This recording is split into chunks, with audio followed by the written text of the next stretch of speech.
Very nice to be here, or to be back. I always have a nice time when I visit you people.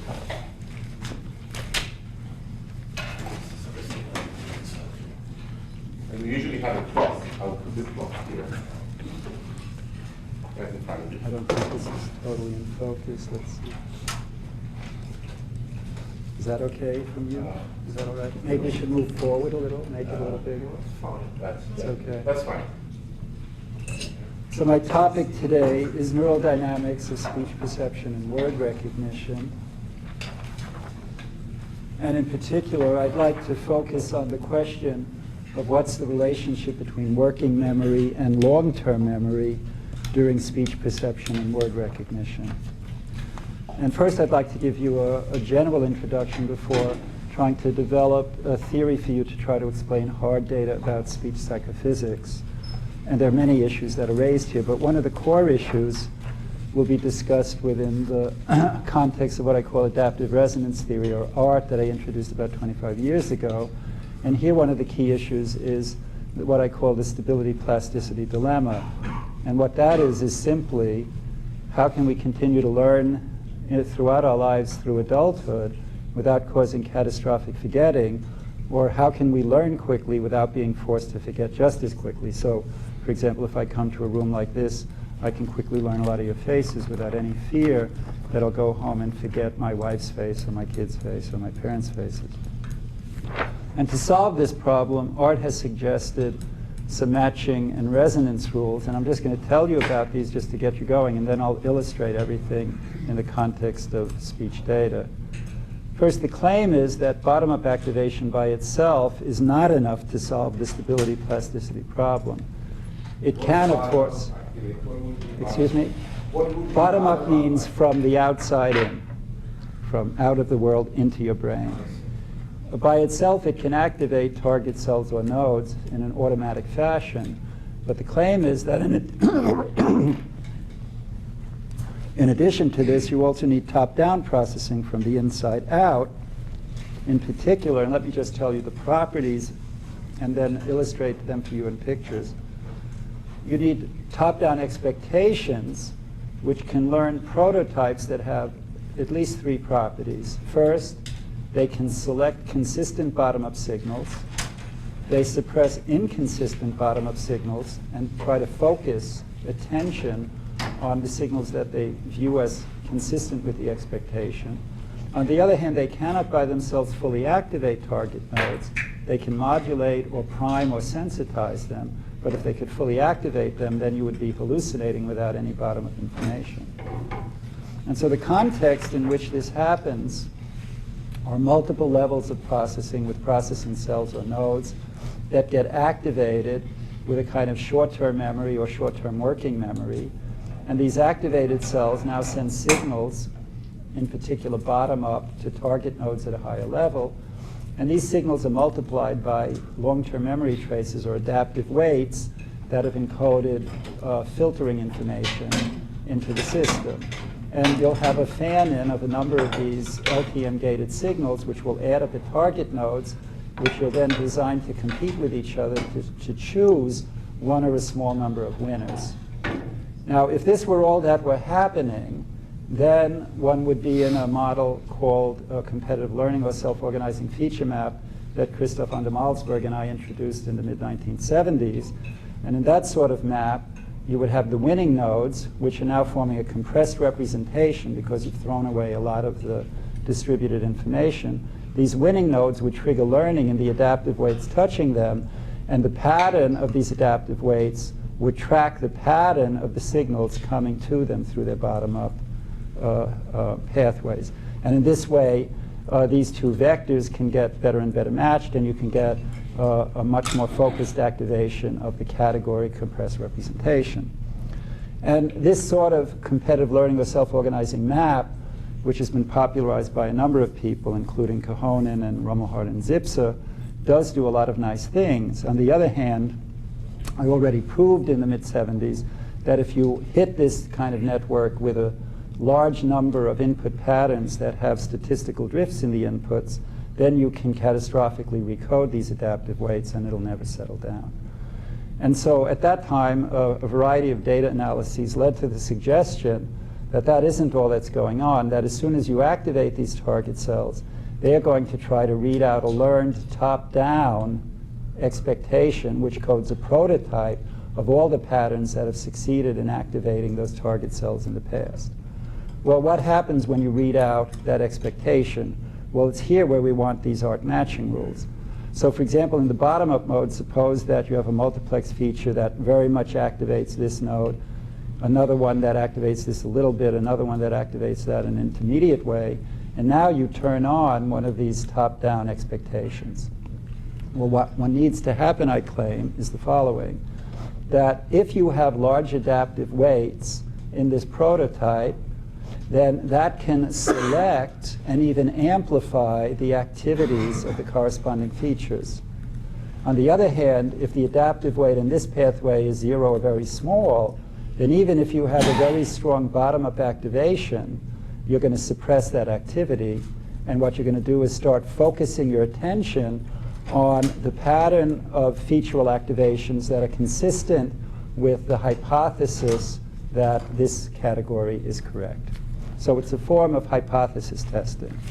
Now, how can we realize this kind of matching rule?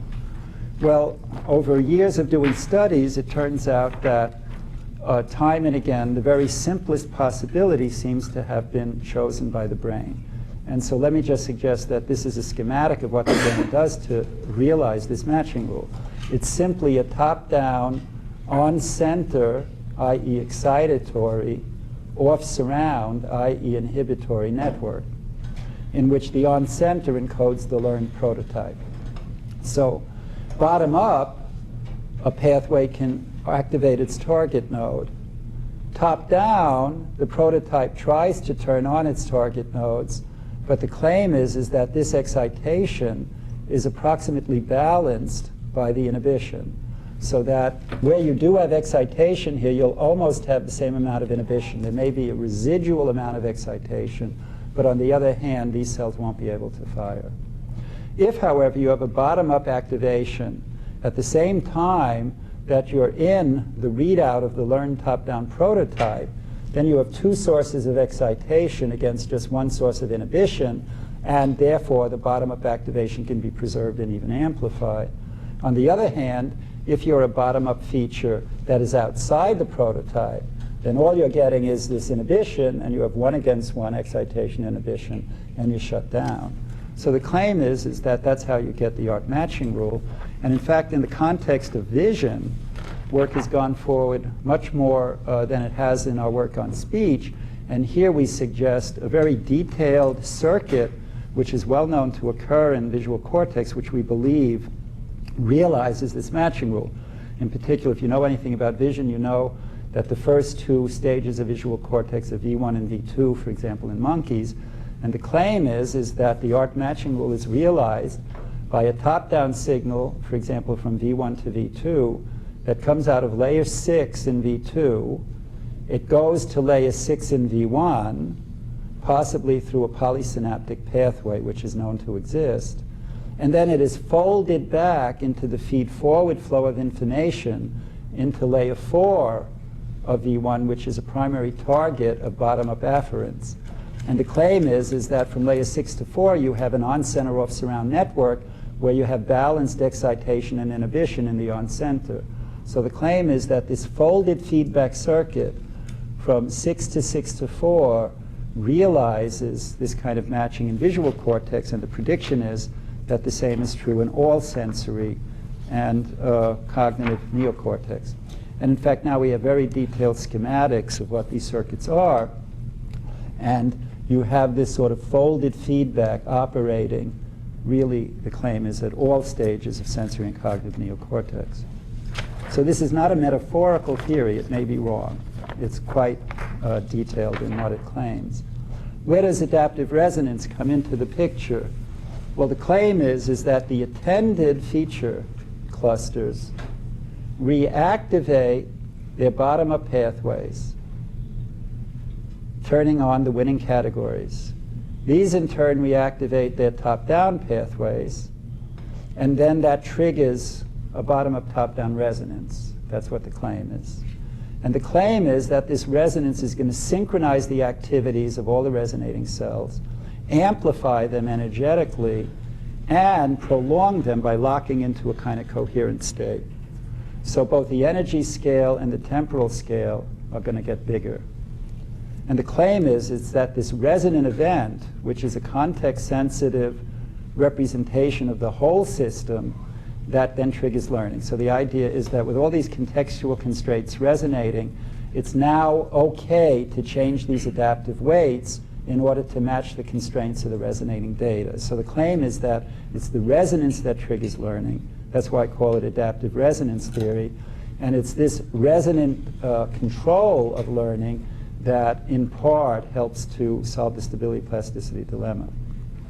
In particular, one of the key things to observe is that the bottom-up and top-down pathways can greatly influence fast information processing without necessarily learning from the consequences of what they do. It's only when resonance occurs that the claim is you'll learn from that. Let me make a couple more remarks and then go on. So far I've just been talking about what happens when you have an approximate match, but what happens when you get a mismatch between the bottom-up and the top-down patterns? Well, the claim is then that's going to automatically trigger a memory search or hypothesis testing for a new or a better matching category. So the intuitive idea is that part of learned pattern recognition is the process of hypothesis testing. And here, in order to understand how this works, the claim is that you have two subsystems. One subsystem is called the attentional system, and it's here that the learning goes on. You have attention, resonance, learning, and recognition. And the claim is that it's interacting with a system that's often called an orienting system, which is there to process novelty and mismatches and to trigger hypothesis testing by the attentional system until you can learn a new representation that can be folded into the corpus of what you already know without catastrophic forgetting. And let me just show you how this is working a little bit, but the main thing to note here is that here you'll have a distributed feature level, a more compressed category level. Here you have your bottom-up information, your top-down matching law. But in addition now, we're going to have the way in which the matching here is going to trigger, through the orienting subsystem, a memory search for better hypotheses. So I just want to show you that schematically and then get to the core data and concepts of the speech examples. So here would be an art search in which you'd have bottom-up inputs coming in trying to activate the target features. The claim is that this path branches, and each labeled line here, each featural line here, is going to try to turn on the orienting subsystem. So if you have more features here, the orienting subsystem is going to get more active. The claim also is that as each of these features gets active, it tries to shut down the orienting subsystem, because you don't, in response to every bottom-up activation, try to shut off a hypothesis whether or not it's correct. So in the bottom-up mode, there's a dynamic balance between excitation and inhibition as you go through the adaptive filter to choose a category.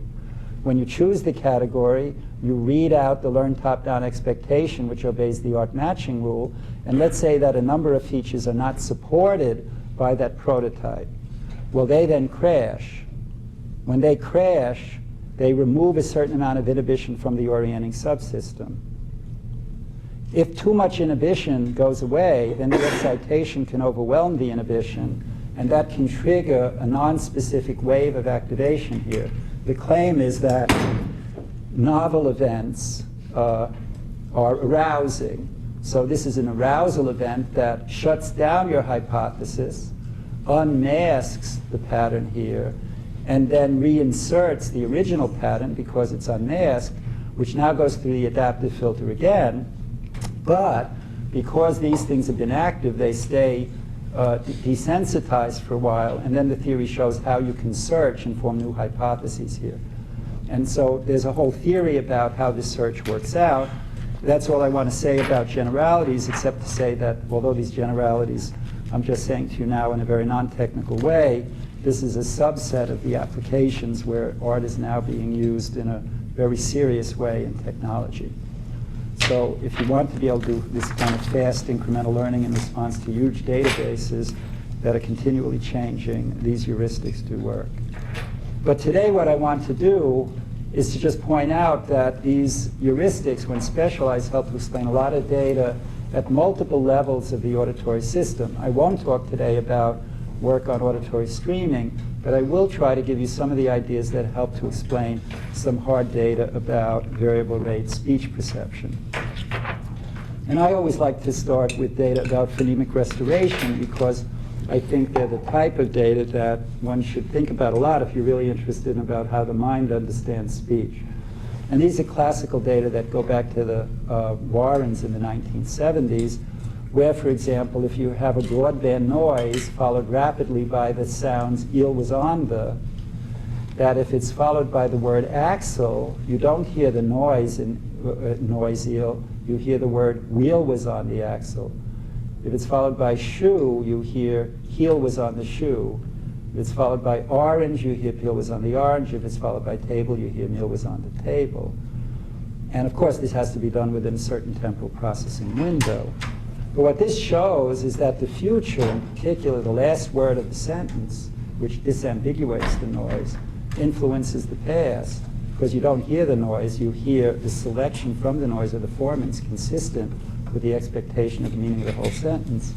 But also that meaning, in particular the meaning of the whole sentence, can influence the phonetics that you hear. And this is illustrated by the fact that this is not merely a formal hypothesis about the sentence, because if all you had was silence here, then there is going to be no reconstruction. In fact, if you had the sentence, eel was on the shoe, that has a totally different meaning than eel was on the shoe, and you won't be reconstructing it beyond that. And moreover, Samuel showed that if you just had a few formants here, the reconstruction would select from the formants that were there the sound that was consistent with the expectation. So this is a real interaction between meaning and phonetics. So there are several key issues here. What does this have to do with art? Well, the first thing is that what I've just shown you here is an example in speech of the art matching rule.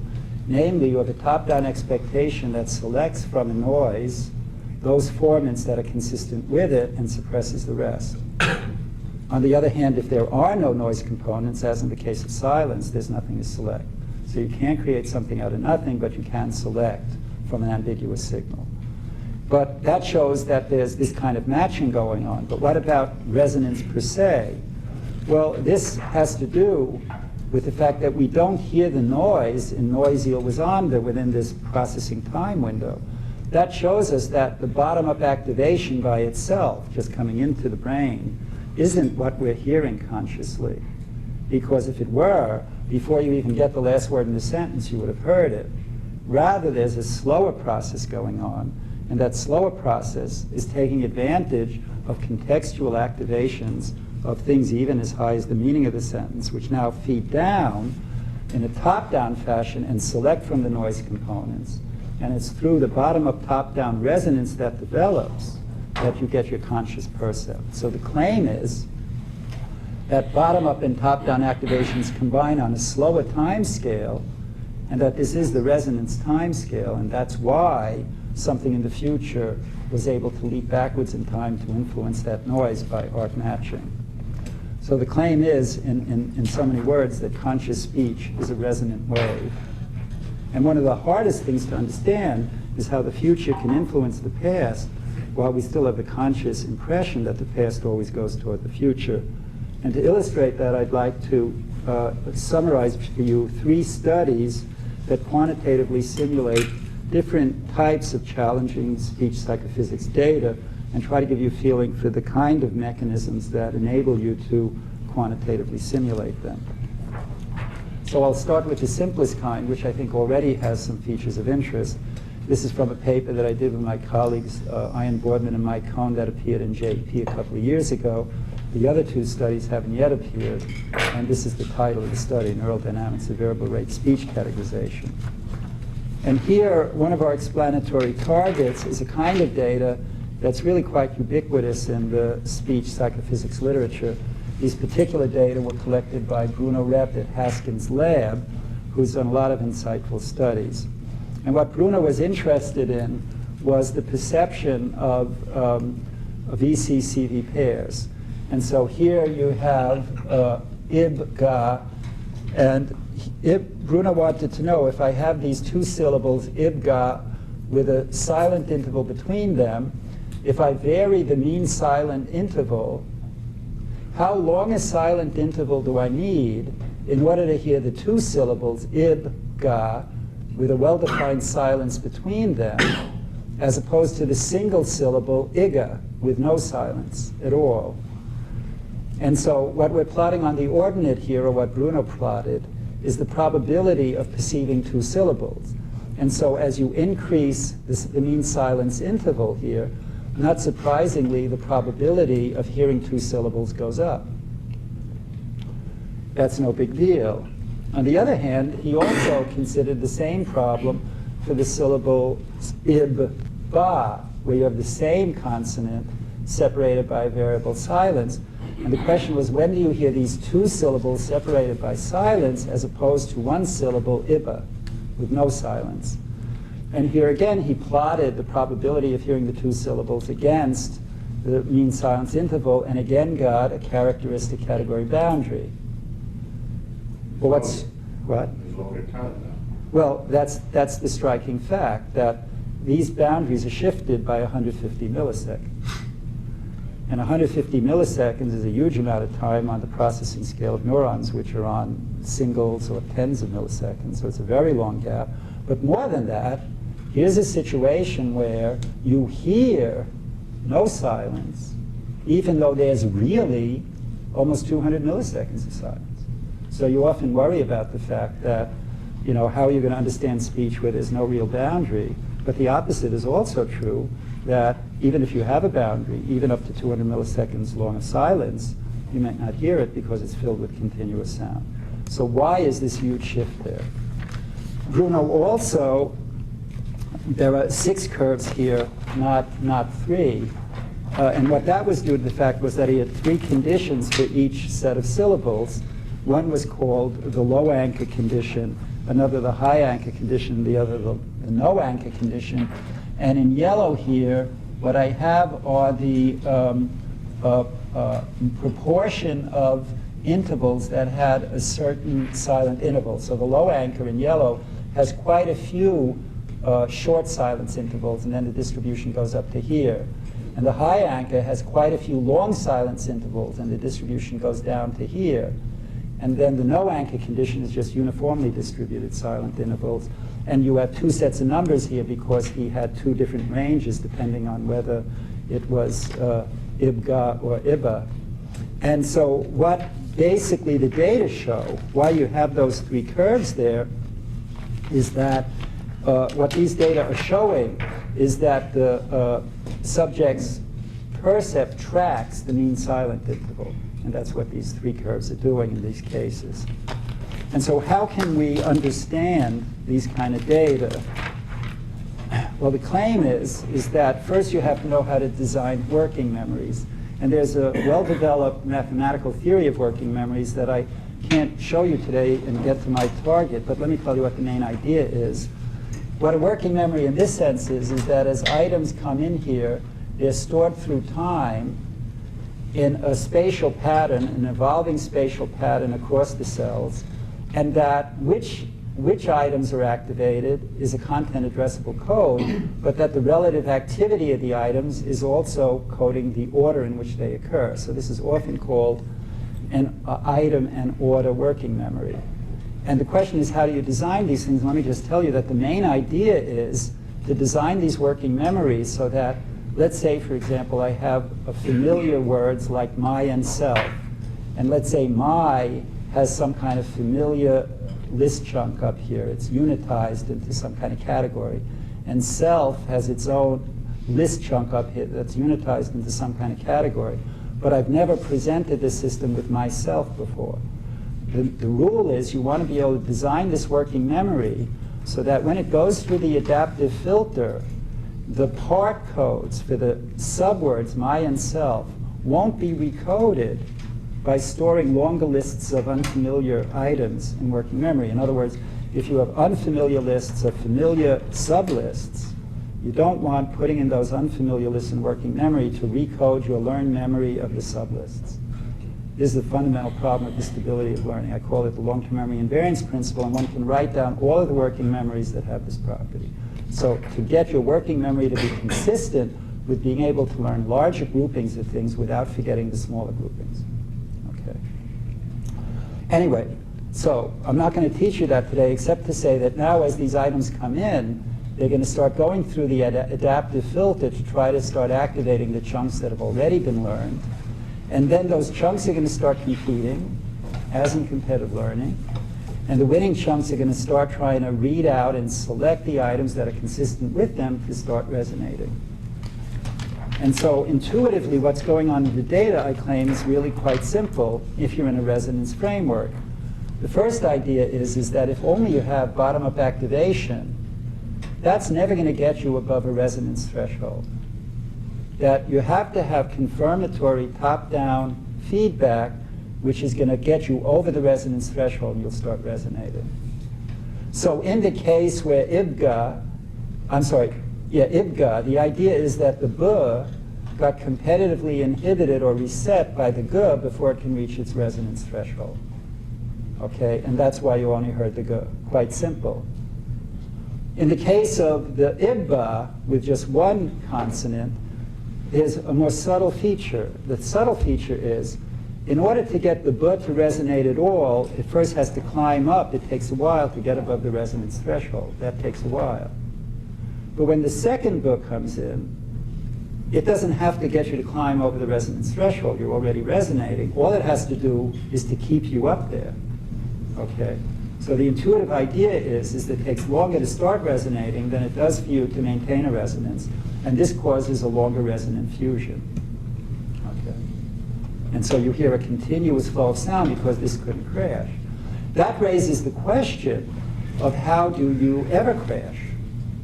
And the claim is that in the pathways, the bottom-up and top-down pathways, there are habituative transmitters that are activity dependent. They get tired by activating those pathways.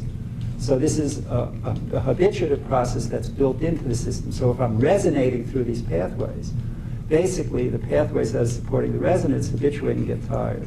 And in fact, the laws for this were introduced by me actually in PNAS in 1968. And if you follow the vision literature and some of the learning literature, you'll know that Larry Abbott derived from his visual cortical data, and Henry Markram derived from his somatosensory cortical data, these laws for habituation. So this was a 30-year-old prediction that's gotten tremendous support recently in those two cortices.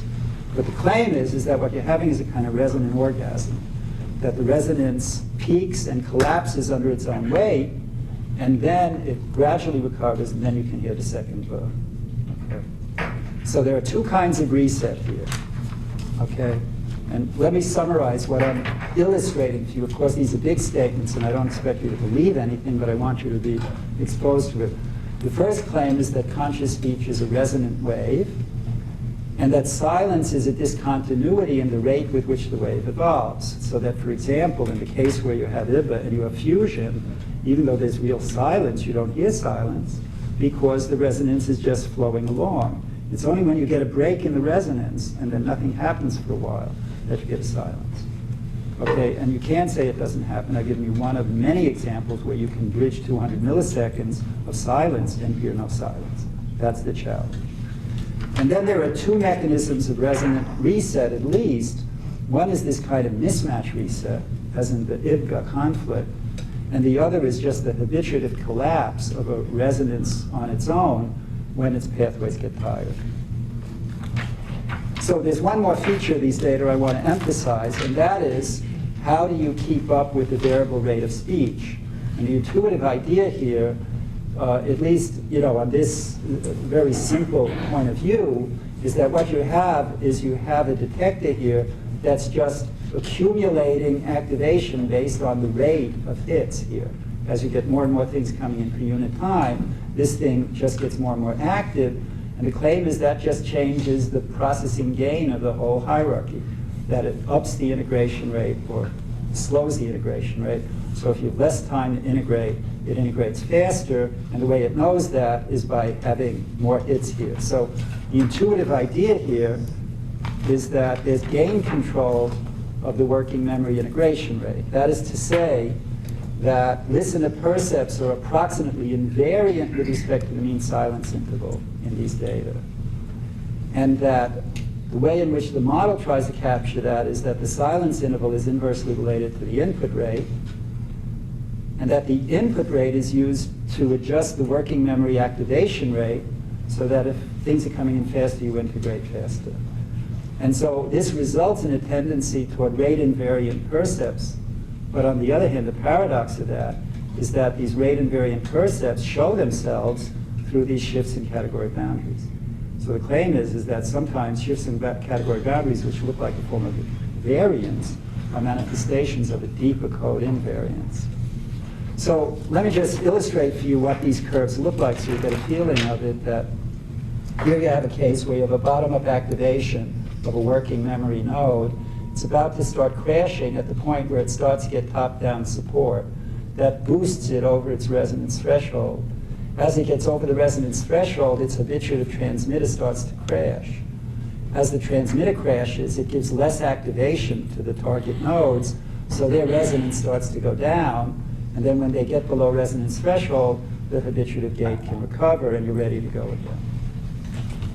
And in this way, within this limited domain, you can explain data like this. These are the data and simulation curves, the 6 curves, essentially quantitatively. So what do we need here? We need a gain control working memory. We need the top-down matching. We need habituative transmitter gates. That's all we need. So it's just testing the basic things. But now let's go a little further to a study which is now in Press and Psych Review with my student Chris Myers. Yeah? Maybe a comment. Yeah. Maybe a little, I mean, so quantitatively, these are really differential equations with different. Oh, yes, I'm sorry. Right, I'm not. So We're talking about real-time systems of ordinary differential equations that model the dynamics of cells and cell populations and their signals. with different kinds. Yeah, I mean, we're talking neural networks, but that's what that network was. Okay. So should I show you that picture again? I don't want to go into equations. I want to give you phenomenology today, but basically what this is talking about is these cells would obey membrane equations. These are bottom-up habituative pathways, top-down habituative pathways. You have competitive interactions between the working memory nodes, and you have automatic gain control of the working memory. That's all there is here.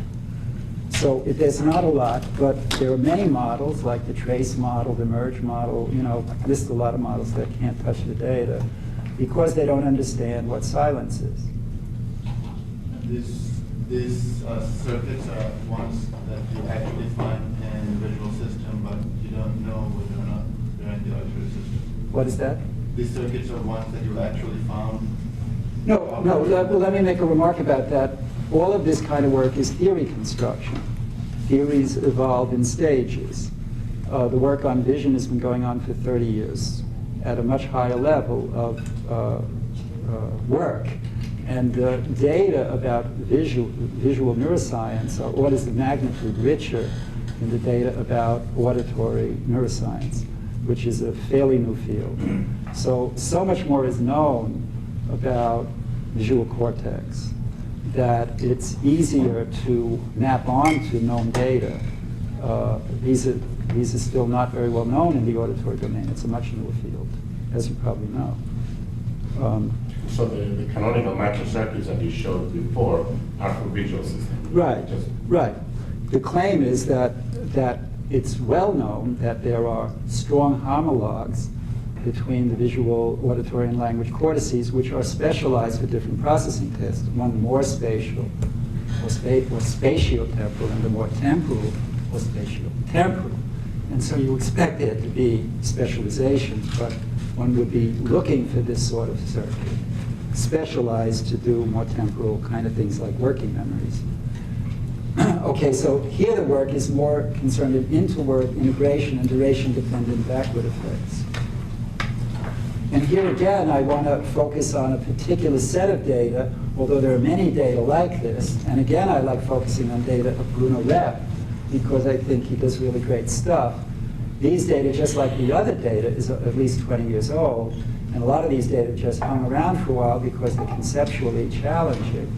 And here, all that Bruno and his colleagues did was they took the words gray ship as part of a sentence, and they varied the silence duration, and they varied the duration of the ch noise sound. That's all they did.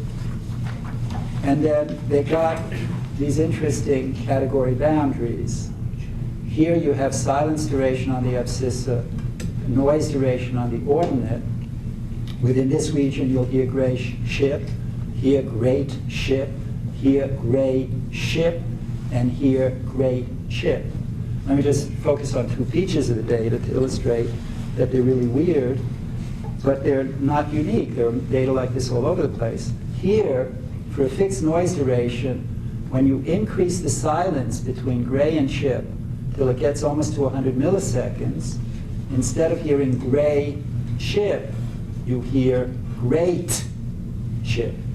So by making the silence longer, and therefore the words less ambiguous, there's a stronger tendency for the t and ch to leap backwards over this silent interval and supplant a perfectly good legal word. It's not like this isn't in the lexicon, with another word which isn't in the signal. Okay, and why should that be? And then secondly, let's say you go up here.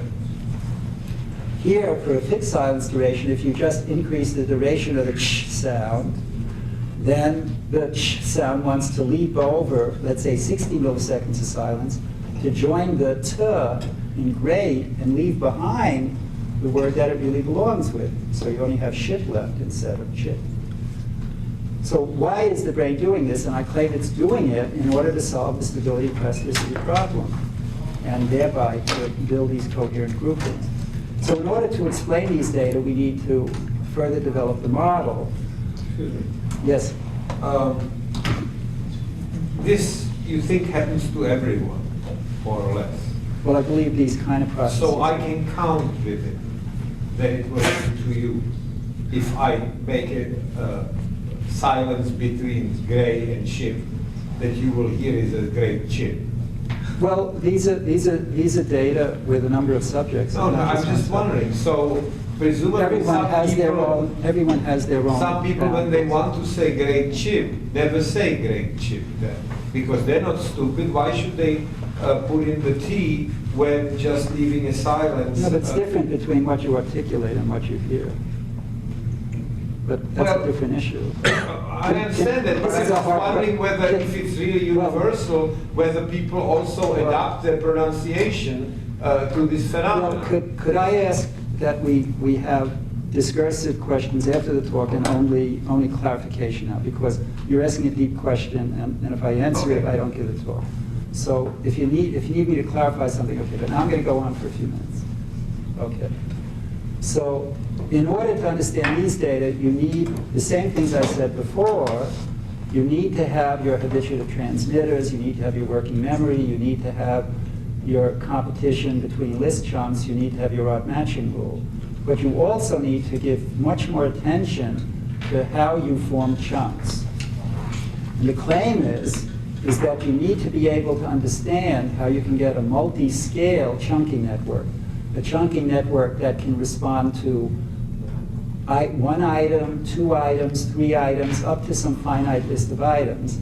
And I call this a masking field because it's a self-similar multiple scale network such that the chunks that respond to 1 item have less competitive punch than the chunks that respond to 2, which have less competitive punch than the chunks that respond to 3 up to some maximal length. And you can show that this kind of network can grow with very simple developmental rules. Okay, now what is the problem that this network is trying to solve? This network is trying to solve a problem that I call the temporal chunking problem, which is related to this myself issue. Namely, let's say you hear myself for the first time, you have a chunk for my, you have a chunk for self. These are familiar chunks. why aren't we always forced under unsupervised learning conditions to process that stream of sound as myself? Why, moreover, aren't we always forced to process streams of sounds in terms of familiar phonemes? How do we ever learn to build a new chunk that's based on an unfamiliar list of familiar parts? And the claim is that the longer chunks have an a priori advantage over the shorter chunks, which helps them to win the competition, and that's not a mystery, that's the way these networks grow by very simple statistical rules. And this can explain, if you know this George Miller magic number 7, the idea that if you recode things, if you have 7 individual items, you can store maybe 7 in working memory. If you have 7 lists of 3 items, you can store this in working memory. The claim is that that's because each of these subnetworks is self-similar with respect to each other. That's just the way they grow. So the intuitive idea here, which again I could give you a whole talk about, but the work was published in the 70s, so I can't go back to the 70s every day, is that there's self-similar masking of smaller groupings by larger groupings, other things being equal, so that as information is streaming into the working memory, when my comes in, you're going to start forming chunks for it. And then self comes in, you can start forming chunks for it. But if this is a familiar word now, and the chunks are long enough to bridge that whole list, then the myself chunk is going to competitively inhibit the weaker chunks because of an a priori bias. And a key thing is that big chunks can be primed by sublists that are trying to turn them on, but they can't be fully activated. Okay, otherwise, if you would always have the biggest chunk always winning. So that's the thing. How do you design this thing? And we've shown how it can grow by itself. And then the idea is that these things, you'll have different chunks sensitive to shorter lists, others to longer lists, others to even longer lists, and within a given length, there'll be ones that can be sensitive to different combinations of patterns. So then what is the basis of some of these explanations? Well, again, within the model, it's very simple. Technically, it's not easy to do, but intuitively, it's very easy. So let's say the items are coming into working memory. They start getting stored as a pattern in working memory. Let's say great came in and it's activated its features in working memory. That's going to fully activate the great chunk and prime the great chunk. By fully activating the great chunk, the great chunk is now going to be able to start resonating with the items in working memory. As the resonance takes hold, it's going to go through its habituative collapse. Everything's going to start crashing because the transmitters in these pathways are going to get tired. And so that is now going to start collapsing. And it turns out that that's critical. So the idea is, and I'm going to show you that in a moment, that in order to have self-terminating resonance, we can explain some of these data. In particular, we can now explain this weirdness. So why should it be that if you have a longer silence, which should, from a rational point of view, separate these words by more, that it's going to make it easier for the ch sound to leap over longer silence to join itself to the great chunk and thereby competitively inhibit gray. And the reason for this, we claim, is what we call, yeah. Can you explain why there are 2 transitions from gray to gray to gray? Well, we explain all of the data, but I'm not going to do it today. So our paper explains it all using these ideas. I'm just going to illustrate one. Otherwise, I wouldn't talk to you. I would do 1 out of 4.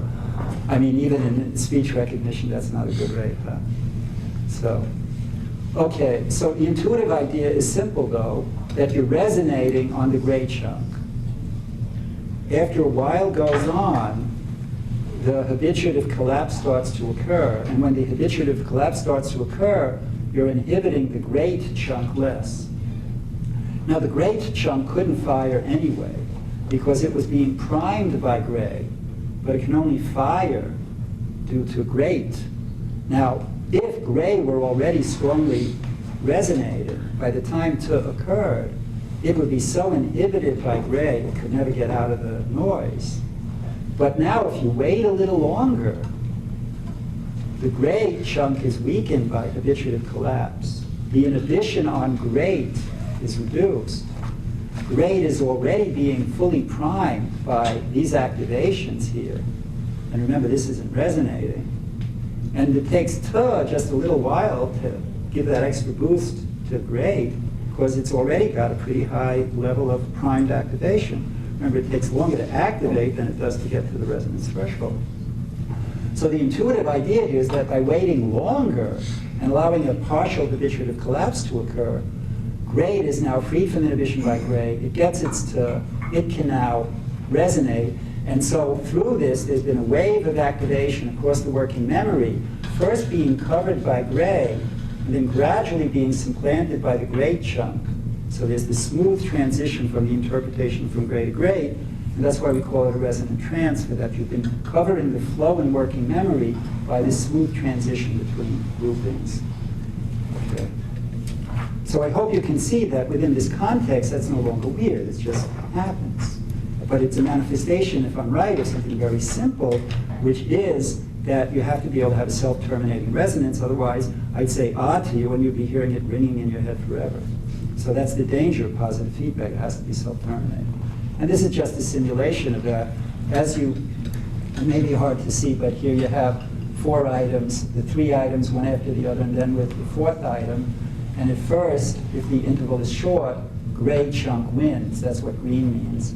And then as it gets longer, that the great chunk takes over, and it does so for a while until it gets so far apart that you can't even feel the influence of the t, and you just hear gray throughout.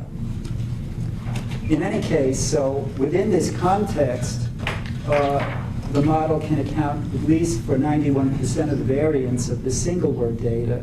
And here you have these different curves have different durations of the ch noise. And then the data are in solid lines, and the model is in dashed lines. And if you look at the derived 2-word category boundaries, here we have data, and here we have the model. These are the 40%, 50%, 60% curves between great, gray, and ship and chip. And you can see you have a pretty good account, except the main qualitative difference is that whereas in the data, the 50 percentile boundary goes back down, here it doesn't in the model. That's an unaccounted part of the variance. But the main point is, for my present purposes, is that it's crucially important that you begin to understand how you can have multiple size chunks weighing the evidence as the information is flowing in working memory, and that in order to solve this temporal chunking problem, the problem of how can you ever code an unfamiliar list of familiar groupings in terms of a novel grouping, that you need something to overcome the salience of the smaller groupings. And the claim is that this is done by a self-similar multiple scale net, and this net explains a lot of things, including the magic number 7. I claim the magic number 7 is there as a manifestation of the temporal chunking problem. Okay, well, I claim that these things are necessary, but they're far from sufficient to understand other data. I have tried to emphasize for you that there needs to be at least one kind of automatic gain control of the working memories, but I want to claim that there has to be more than one kind. I've also only been talking about one kind of working memory, but it has to be more than one kind. And so in my last example, I want to illustrate some of these ideas so you get a feeling for some of the richness here. But in every case, the ideas that come out, once you see them, are really simple. You know, so it's an accumulation of very simple ideas. So this is another paper with my colleagues Boardman and Chris Myers and Mike Cohen. It's about to appear in Perception and Psychophysics. This has to do with a different kind of gain control, which is operating on a shorter time scale. So there's a long-term gain control that's tracking speech rate, and then there are shorter-term gain controls that are balancing out different kinds of signals at a short time scale, I claim. So here, we all know that segment duration scale non-uniformly with speech rate, which is why it's not been that easy to get invariance. And there's some wonderful classical data about this. For example, due to Miller and Lieberman, again, old data, namely shortening the in ba can make it sound like wa. And now why that's paradoxical is you haven't changed the consonant sound at all. And the question is, why the hell didn't you hear the ba before you finished hearing, why didn't you hear the ba in ba before the actually was prolonged that much time? Why did it take such a long time to hear it? The answer why it took so long, I claim, is because it didn't resonate yet. This is all within the resonance window. But why did this occur? So the next question is, what if we sped up or slowed down both the b and the a together? Do the relative consonant and vowel durations determine the final percept? And in the Miller and Lieberman data, the answer is yes. And so this is schematically shown here, that here you have the frequency against time, here you have the consonant transition to steady state vowel. If you shorten the steady state vowel, you tend to hear a w instead of a b. But if you shorten both the transition and the steady state vowel proportionally, then you tend to hear the b again. There are many data that are like this that are very suggestive of the fact there being some kind of ratio code here. But the question is, the ratio of what? And then there are deviations from it. So it's tantalizing, but it doesn't really work all the time. So what's going on? And it's complicated by the fact that that's not all that's going on, because Schwab et al. Around the same time showed that even when the segment durations are held constant, changing the frequency extent of the transition can alter the percept. Now what does that mean?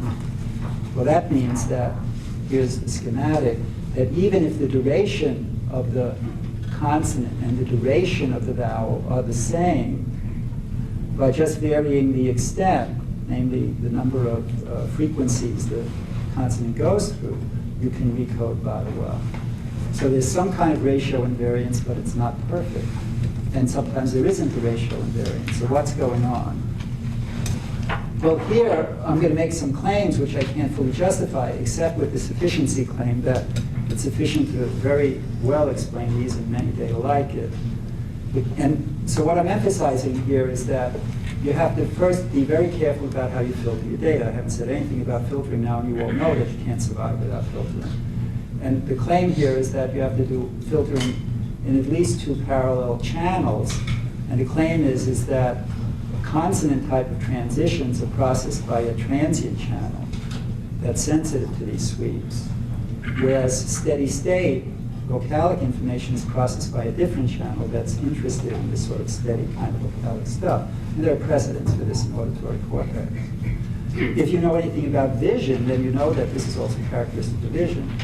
It's like the form and motion system. It's like the X and Y cells. So the claim is that what we're seeing here is a homologue for the auditory system of a kind of pre-processing that also goes on in vision. And now the claim is that what's going on in these data is a very simple thing, and there are a lot of data that are consistent with it. The claim is that that each of these kinds of processing has its own working memory. So the transient stuff's being processed, the sustained stuff's being processed. And the claim is that the transient channel modulates the rate of processing in the sustained channel by automatic aim control. So that if you're getting transient hits, they're going to be trying to up the rate of integration of your vowels.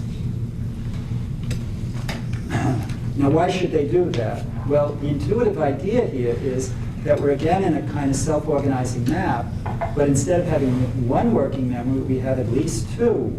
One that's more interested in the transient features, one that's more interested in the sustained features, and that the filters are looking across all the working memory contents, and that what you're doing is forming chunks of words. So they're going to take the transients and the sustained and try to chunk and bind them all together into a resonance. And the claim is that if you look at a self-organizing map, what determines whether a given chunk will be activated is the relative activities across the bottom of information. And so we have to preserve those relative activities, just the dot product system. It's just doing in a product. But the problem that happens when you speed up speech, one of the problems is that as you speed it up, the transients get more activated, so they get stronger, but the sustained things get less activated because there's less time to integrate them. So that screws up the ratio. So now we invoke the method of desperation, which is how do you use the boosted transients to boost the sustains by the right amount to keep them relatively okay? And the idea is there's a cross-working memory, automatic aim control.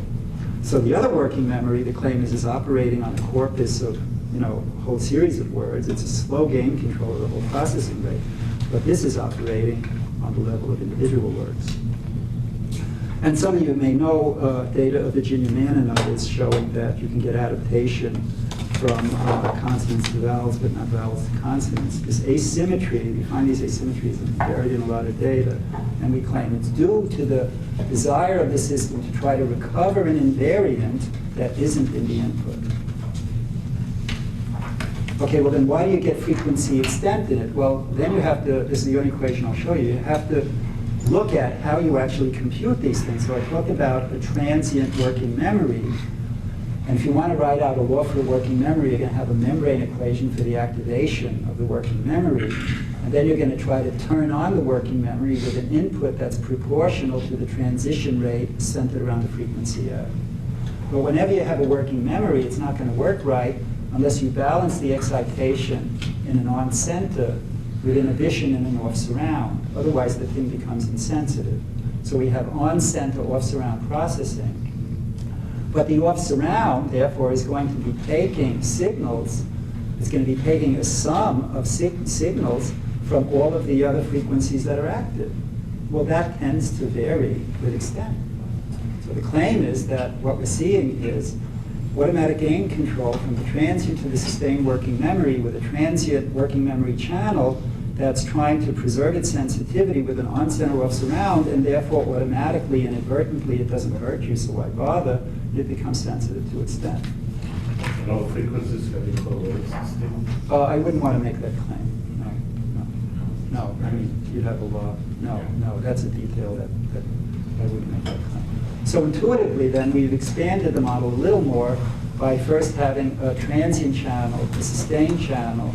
We're going to have an on-center off-surround in the transient working memory that becomes sensitive to extent. And then you have automatic gain control from transient to sustained to recover a ratio that is destroyed by speeding up the corpus of speech. And then if you do that, I mean, my only claim is that if you do that, you can explain the data very, very well.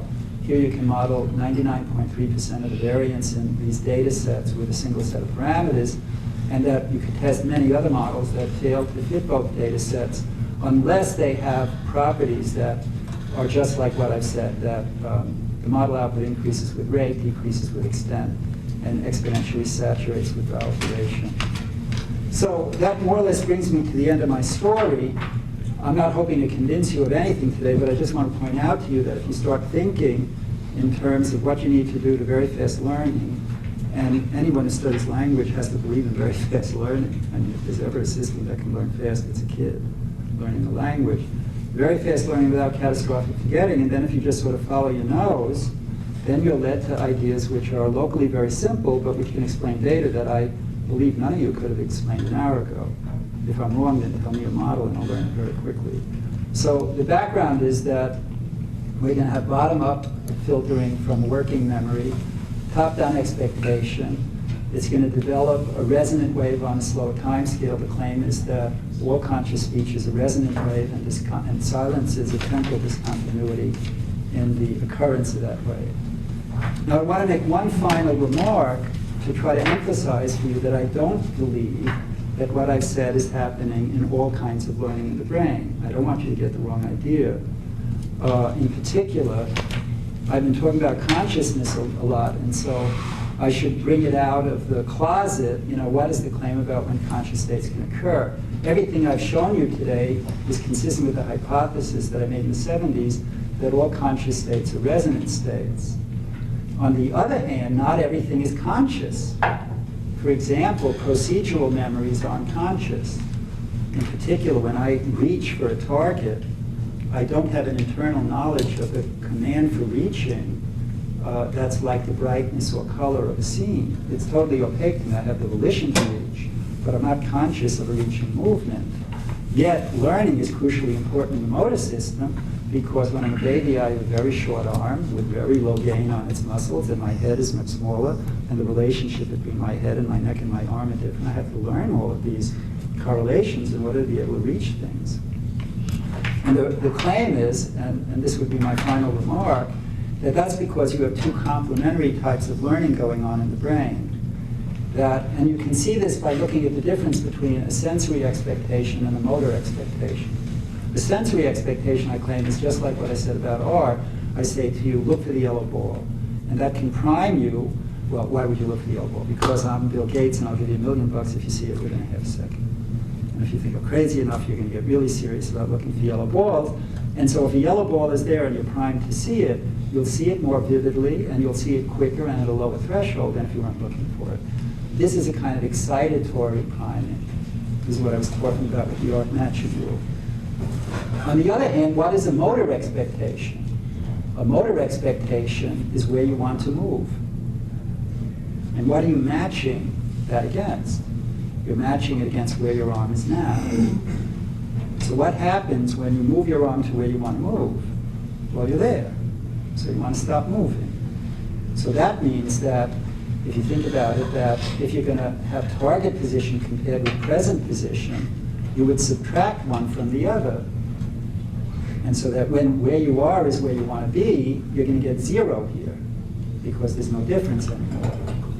In this case, when what you're looking for is what you see, you're going to resonate. So the idea here is that sensory matching is excitatory matching that leads to resonance.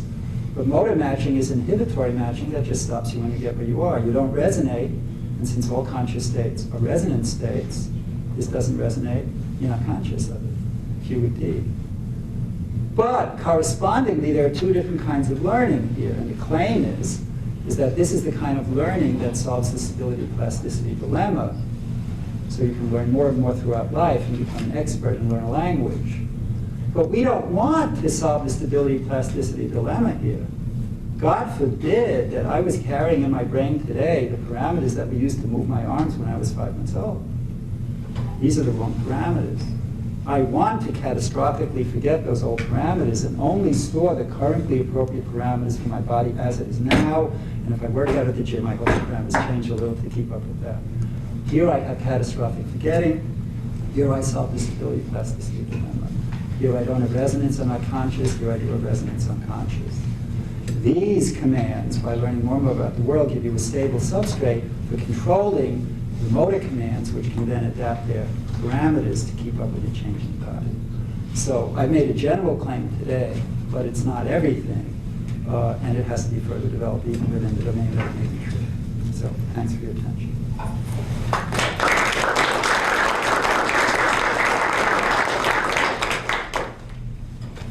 Yes, please. Perhaps for the questions, maybe you can Fred, answer. I'm happy to. Sorry, repeat it, or? I mean, I guess it is the diagram. Yeah. Which diagram? The great shape. Oh, yeah. So there's the categoric So boundary. the question is whether we take advantage of this phenomenon. How do you mean? I don't understand the question. Well, I mean, if I knew that I can manipulate T without saying T into hearing T, will I take advantage of it? Well, if you wish, you can. I mean, I'm not sure what I should say, but sure. Well, I mean, I think we could have data like that too, right? I mean, we could have data that would show that, in fact, I do that. Because You already do it. Well, in terms of, you mean the gestures, the speech gestures we do. Exactly, because if it is true that everybody hears it that way, I mean, more or less, then I'd be silly not to take advantage when it's to my advantage. Well, it may actually happen. I cannot comment on that. I don't. And the concept is that will affect the evolution of the language. Well, Yes, and it will affect the... But we do that all the time, like with streaming. That's what we take advantage of when we play an arpeggio. Even though these are discrete set of notes, we know that we're going to get a continuous percept. So we do that in some cases in all of music. Whether we do it in this particular example, I just don't know of an example, but it's the case that we built huge cultural institutions, such as playing key instruments, based on just what you're saying, so that you have a sense of the continuous Well, flow. actually, movies are it. Well, movies, I mean, but- which is interrupted pictures, and it looks Yeah, like... but with movies, I think, just a little averaging here and there, you might want to say it's no big deal. But when you're playing an arpeggio, where you're separating by quite a few frequencies, and you have a sense of smoothly interpolating sounds that aren't there, then it's another matter. And in fact, Jerningen is a good music theorist who used a motion model that I and my colleague Mike Rudd developed to explain apparent motion data, and he was able to adapt the apparent motion model to simulate some hard data about the perception of arpeggios and things like that. And a number of people like Al Bregman has theorized about the fact that there may be homologs between apparent motion and the perception of continuous musical phrases. And I think it's literally the case. I just want to remark that, of course, if this were the case, then we would have to adjust our speech organizers, because our speech organizers pretend that a T is always pronounced, or that it's a mistake when it isn't, rather than that there is something systematic and... It raises deep issues about recognition, because even in vision, there's a phenomenon of discounting the illuminant, where at an early stage of processing you suppress a lot of the surface brightness and color because they're contaminated by the illuminant source, and at a higher level you fill it into a surface representation. And a big technical question there is, if you wanted to do data compression on images, could you now just transmit the discounted signals and then reconstruct them later with an automatic filling in mechanism? So a similar thing happens here. A lot of these things are doing a kind of continuous interpolation or a rigid breaking. You can have a coherent bundle of sound which is broken, and then another coherent bundle of sound which is broken, even though there's continuous sound. Or you can have the reverse, where there's silence and it's fused together, depending on... But you see, that's why I wanted to mention that it's an interaction under filter, which can be quite complex, and the working memories, which can be quite complex, and the chunking networks, which are sensitive to rather global contextual constraints, which can be quite complex, and all of the game controls that are going on. All of the mechanisms are locally trivial, but then you can explain things that are really quite paradoxical. Steve, actually, that is a good example. The way that Spanish is spoken in South America, that there in regions like, Chile, for example, people don't pronounce the S at the end of a syllable. So there are millions of people who actually take advantage of this. Well, that's an interesting thought. I never thought of it. Instead of las islas de Paz, they say las islas de Paz. But I really do believe in consciousness, and do you hear it, though, is the question. If you don't hear it, then it's something different. You don't have to hear it for it to access the right chunks and then get the meaning. I would say if you don't hear it, then it's not this. You know what I mean? Because, one of the key things here is I'm really saying that you want to represent the conscious representation, and that there should be a phonetic correlate of it. Or it's something different. You can get the completion. But as to how much of the omitted sound, you maybe get a partial completion that is enough to disambiguate by context. Well, the question there is what happens when a Chilean speaks to a Colombian or something that does use those S's, right? Well, that's true. I don't speak Spanish, so maybe did you hear it, Peter?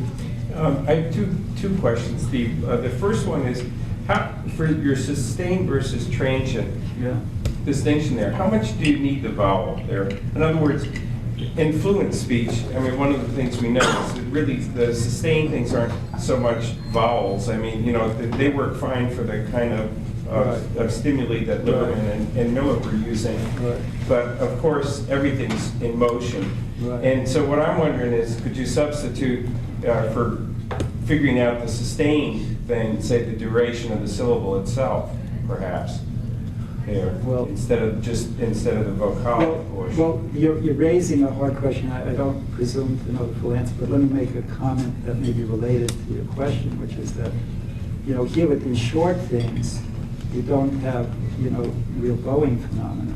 But, in some contexts, the stuff in the middle is actually going to have less weight. You're going to have a primacy and recency gradient, and the middle's going to be actually weaker. And then in the actual chunk, the middle thing isn't as important either for recognition or figuring. So, I don't know what to think about it.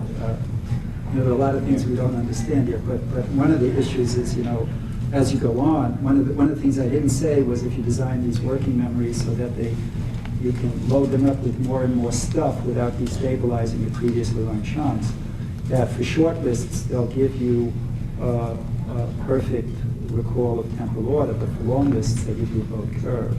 In other words, the brain seems to sacrifice order information for longer lists in order to have stability of learning of those lists. And so once you get into these longer things, they become a cue for resetting your working memory. And the stuff in the middle, like it's just like if you try to interpolate, like this stuff where you have a man at the beginning and spliced with a woman at the end, and you can sometimes understand perfectly well. And the middle, you don't even need the transition at all.